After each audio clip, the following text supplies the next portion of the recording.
পাপা কি পারা বাইক চালাচ্ছে আর পাপা কি পারি দুজন বসে রয়েছে। Good morning everyone. তো আজকে অলরেডি তোমরা থাম্বনেল দেখে বুঝে গেছো আজকে রাইডটা কি হতে চলেছে। হ্যাঁ মানে আজকে বেহালা থেকে টাকি যেতে চলেছি। সকালবেলা এখনো সূর্য ওঠেনি, ঘড়ি এখন প্রায় 5:30 পৌনে 6টা বাজে। তো টাকি যাচ্ছি। তো আজকে আমি একা যাচ্ছি না, আজকে আমার সঙ্গে এক ভাইও রয়েছে, আমার বাইকের পিছনে বসে রয়েছে। আর আরেকটা ভাই আছে যে R15 নিয়ে তার ওয়াইফকে নিয়ে যাচ্ছে। হয়তো রাইডটা আজকে একটু ছোট রাইড, কিন্তু আশা করি এটা মজাদার হবে। তো আমি তপন পড়ালি, as known as middle class Bangali. আজকের ভিডিওটা শুরু করি, চলো।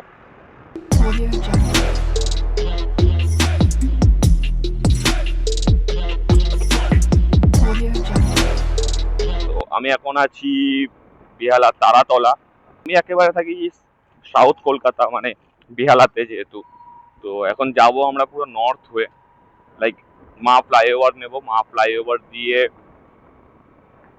ধাপা রোড ধরে আমরা যাব, যেটা আর কি ওই বানতলার রোডও বলা যায়, বানতলা হয়ে যাব। বেলা বেরোনোর প্রধান কারণই থাকে হচ্ছে, দেখো রাস্তাটা ফাঁকা পাওয়া যায়। আর আমি যে টাইমটা অ্যাকচুয়ালি মানে এরকম ছোট ছোট রাইডের জন্য যে টাইমটা আমি ধরে চলি, সেটা হচ্ছে ওই 5:30 থেকে পৌনে 6টার মধ্যে বেরোনোর চেষ্টা করি। কারণ এই টাইমটা বেরোলে কি হলো, আমি এই নর্থের সাইডে কোথাও যাই তখন আমি কি হয়, মা ফ্লাইওভারটা ওপেন পেয়ে যাই। কারণ তোমরা যারা মা ফ্লাইওভার থেকে ট্রাভেল করো তারা জানো যে সকাল 6টা থেকে বাইক উঠতে পারে, 6টার আগে উঠতে পারবে না।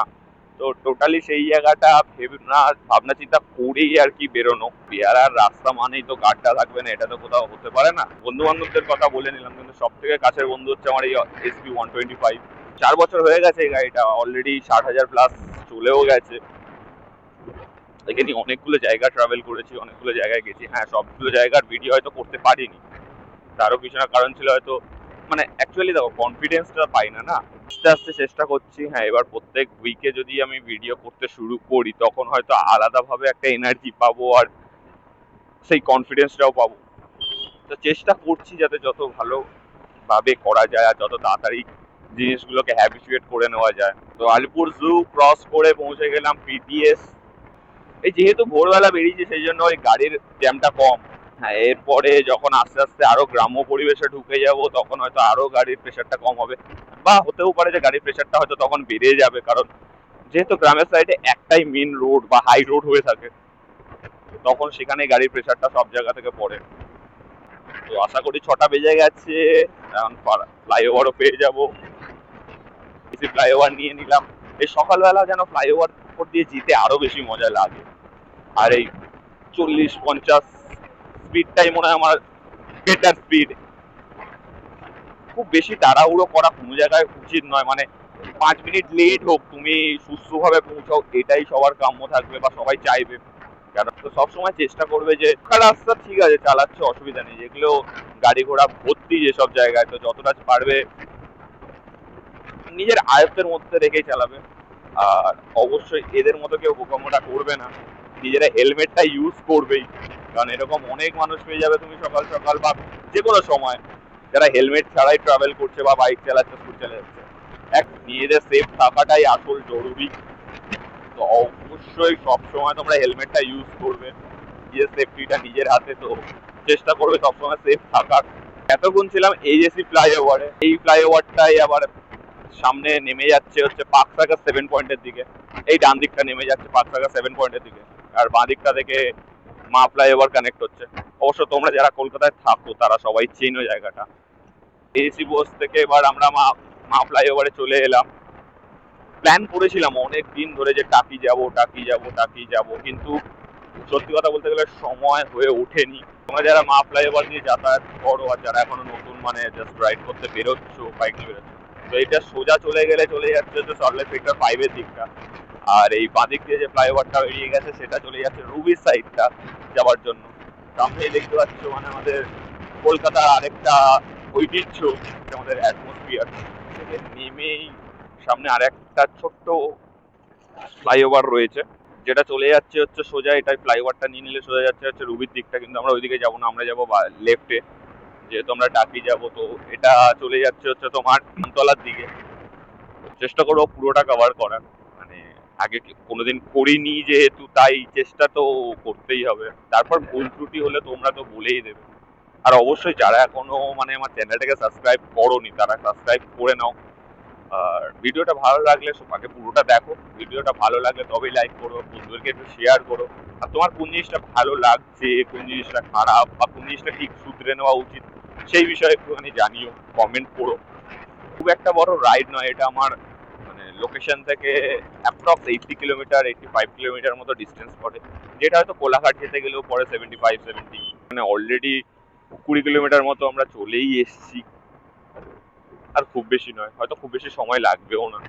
যারা এই বানতলার রোড দিয়ে যাতায়াত করো তারা অনেকেই জানো, আর যারা যাতায়াত করো না তো তাদের জন্য বলে দিই, এই রাস্তাগুলোতে না অনেকগুলো ছোট ছোট কার্ভ রয়েছে, তো সবসময় একটু বুঝে শুনে চালাবে, কারণ এসব জায়গাগুলো খুব অ্যাক্সিডেন্ট হয়ে থাকে। তো নিজেদের সেফটিটা নিজেদের কাছে, যদি সামনে কোনো গাড়ি থাকে ওভারটেক করার দরকার নেই, তুমি সময় পাবে ওভারটেক করার মতো। যে কার্ভগুলো রয়েছে সেগুলোকে আগে ক্রস করে নাও। নর্মালি রাস্তা খুব সুন্দর, মানে এখানে একটা ঘটনা ছিল যে আগে শোনা যেত এইসব জায়গায় প্রচন্ড হারে চুরি ছিনতাই হতো, এগুলো আমরা বাবা দাদাদের মুখে শুনে এসেছি। এবং অনেক ঘটনা হয়তো আগে আমরা দেখেওছি, মানে নিউজ চ্যানেলে, যখন হয়তো আমরা নিউজটাকে নিয়ে অতটা সিরিয়াস নিতাম না। এই মাছের বাজারের মাঝখান দিয়ে যখন যাচ্ছি তখন ছোটবেলার কথা মনে পড়ে গেল, যেন স্কুলে এসছি। তখন স্কুলের স্যার ম্যাডামরা বলতো এটা ক্লাসরুম নাকি মাছের বাজার, তো সেই মাছের বাজারই ক্রস করলাম। তো অ্যাপ্রক্স 40-45-50 কিলোমিটার মতো আমরা বাইক চালিয়ে চলে এসেছি, আর ওই মোটামুটি 30-35 কিলোমিটার মতো বাকি রয়েছে। অলরেডি গ্রাম্য পরিবেশে ঢুকেই গেছি, ফিশারি টাইপের না, মানে এখানে মাছ চাষ করে আর কি। রাস্তার দুধারে এক ধারে ইট ভাটা, আরেক ধারে মাছ চাষ। গ্রাম্য পরিবেশটাকে মানে জাস্ট ভালো লাগে, অসাধারণ লাগে। আমরা অলরেডি বানতলা থেকে সোজা ঘটকপুকুর ক্রস করে চলে এসেছি। আমরা এখন মালঞ্চ পৌঁছে গেছি, এবার মালঞ্চ হয়ে আমরা যাচ্ছি মালঞ্চ রোড ধরে। বেশ মজাই লাগছে, মানে ছোট রাইড, দাঁড়ানোর কোনো মতো প্রশ্ন নেই, মজাদার। যাওয়ার মধ্যে একটা অলরেডি ছোটখাটো একটা বাধা দেখতে পাচ্ছি, মানে হালকা করে বৃষ্টি শুরু হয়ে গেছে। এটা কতক্ষণ চলবে সেটা জানি না। মোটামুটি আরো 7 কিলোমিটার মতো বাকি, 6-7 কিলোমিটারের মতো। কিন্তু এই হালকা হালকা বৃষ্টিটা বড্ড মাথা খারাপ করে দিচ্ছে। জোরে বৃষ্টি নেমে যায় বড় সমস্যায় পড়ে যাব। আর সমস্যায় পড়ার মতো কিছু নেই, দাঁড়িয়ে যাব কোথাও। অলরেডি টাকির আগে সিরাজপুর পৌঁছে গেছি। মোটামুটি ওই আস্তে আস্তে করে বৃষ্টিটা পড়েই যাচ্ছে তখন থেকে, বৃষ্টিটা থামার নামই নিচ্ছে না। এটা হচ্ছে টাকি গ্রামীণ হাসপাতাল। ফাইনালি চলে এসেছি টাকি। মানে এই পারটা ওয়েস্ট বেঙ্গল, আর ঠিক সমুদ্রের ওই পারটাই হচ্ছে আমাদের বাংলাদেশ।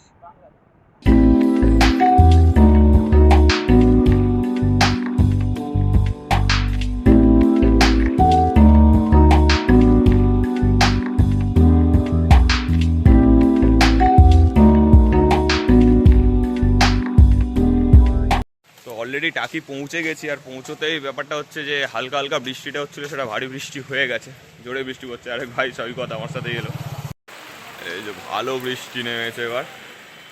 একদিকে ভালো হয়েছে যে পৌঁছে যাওয়ার পরে বৃষ্টিটা নেমেছে, যা বৃষ্টি শুরু হয়েছে। অলরেডি সব বসে পড়েছে গরম গরম চা নিয়ে। এই তো চুল শুকোতে ব্যস্ত, ভিজে গেছে।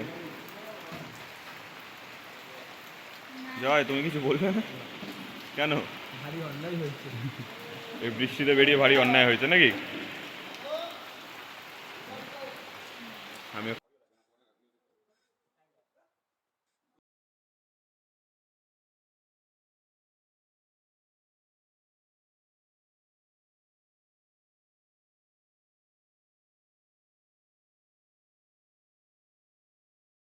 ভাই ঘুরতে এসেছিলাম, এরকম বৃষ্টি তো পুরো ঘোড়াটাকেই মাটি করে দিয়েছে ভাই। মোটামুটি বৃষ্টিতে আজকে ঘন্টা দেড়েক পর আবার বাইক নিয়ে বেরোতে পারলাম। অনেক চা খেয়ে নিয়েছি, ঘোরা বলে এখনো কিচ্ছুই হয়নি। একটা স্পট দেখলাম ঘুরতে যাওয়ার মতো, তো সেই জায়গাগুলোই যাব। তার নাম হচ্ছে ইচ্ছামতি নদী। তো এর ওই পারটাই হচ্ছে বাংলাদেশ, এটা হচ্ছে ওয়েস্ট বেঙ্গল। বা ইন্ডিয়া।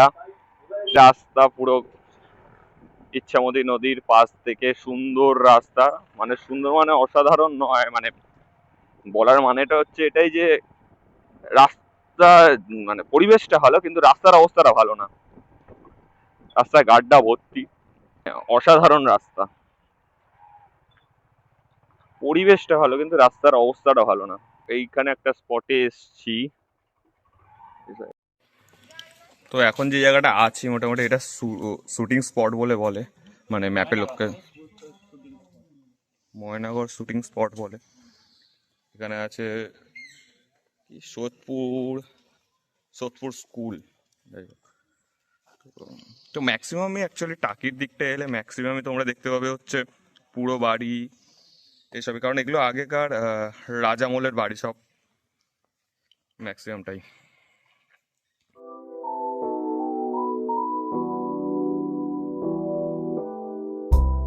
এখন আমরা যাচ্ছি মিনি সুন্দরবনের দিকে, জানি না কতটা মিনি।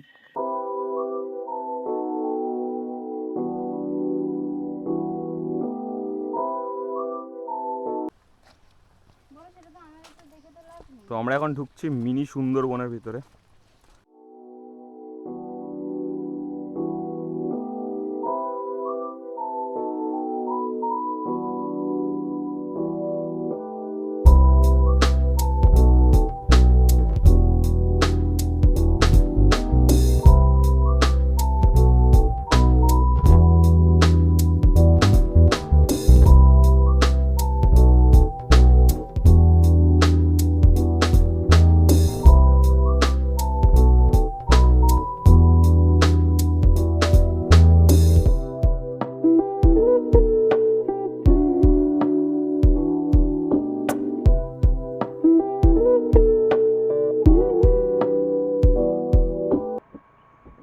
তো এই ছিল কম বেশি টাকি ঘুরে দেখাটা।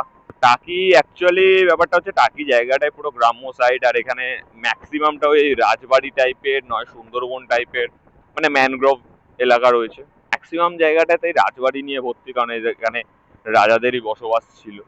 তো এছাড়া আরো দু চারটে টুরিস্ট পয়েন্ট রয়েছে যেগুলো হয়তো যাবা গেলে যেতেই পারতো, কিন্তু ওয়েদারটার জন্য হয়তো আর কোথাও গেলাম না, কারণ আমাদের সেম ডে ফিরতেই হবে।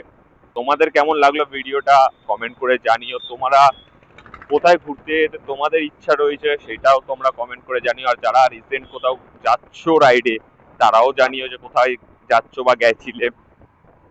আর ভিডিওটা ভালো লাগলে একটা লাইক আর চ্যানেলটাকে সাবস্ক্রাইব করতে ভুলো না। তো দেখা হচ্ছে পরের ভিডিওতে। সবাই সুস্থ থেকো, ভালো থেকো আর সাবধানে গাড়ি চালিও।